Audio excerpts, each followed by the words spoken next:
Pendant la grossesse, l'alimentation va jouer un rôle très important car elle va apporter tous les éléments dont vous et votre futur enfant avez besoin.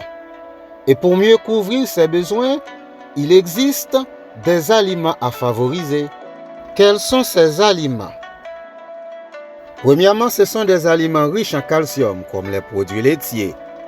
On a le thym, les sardines, les amandes, les épinards, les haricots. Et on a aussi le tofu, les fruits frais, sans oublier les coquilles d'œufs, bien entendu.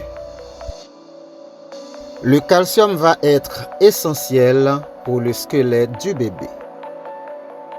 Et vous avez la possibilité d'avoir des bouteilles d'eau enrichies en calcium. Deuxième aliment à favoriser sont des aliments riches en vitamine D. Et ces aliments sont les poissons gras, en évitant toujours pendant la grossesse les crus. On a les produits laitiers, notamment ceux enrichis en vitamine D.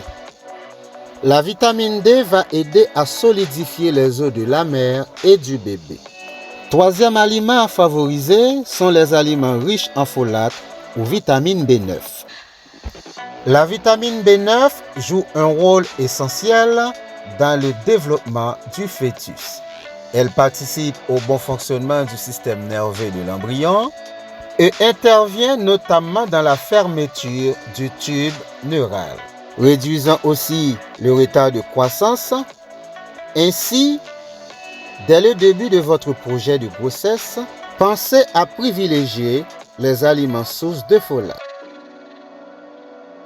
comme les fruits et les légumes, les fruits à coque non salée, les féculents, les légumes secs et les produits laitiers.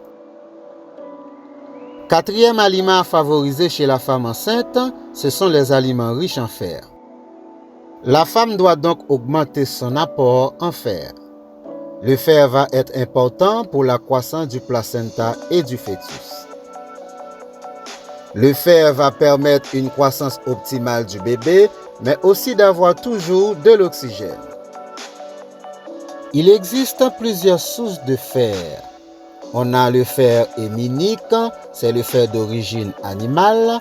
On a le fer non héminique, c'est le fer d'origine végétale. Et on a le fer sous forme de comprimé, ça s'appelle la supplémentation en fer. La supplémentation en fer, c'est une technique extraordinaire. Cette technique permet d'éviter la mortalité maternelle lors de l'accouchement. Et vous remarquez, les femmes qui mourent dans l'accouchement, ce sont des femmes qui gagnent une carence en fer. Donc pour résoudre ça, ils viennent avec la supplémentation en fer chez la femme enceinte.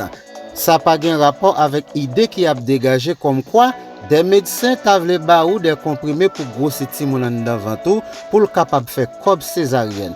Comprimé n'a pas là, c'est un comprimé qui va l'empêcher ou gagner un taux hémoglobine qui est trop faible. Avec un taux hémoglobine trop faible, ou risquez de mourir dans l'accouchement. On nous cherche qu'on est plutôt pour famille en pas crier demain. Et enfin, les aliments riches en iode.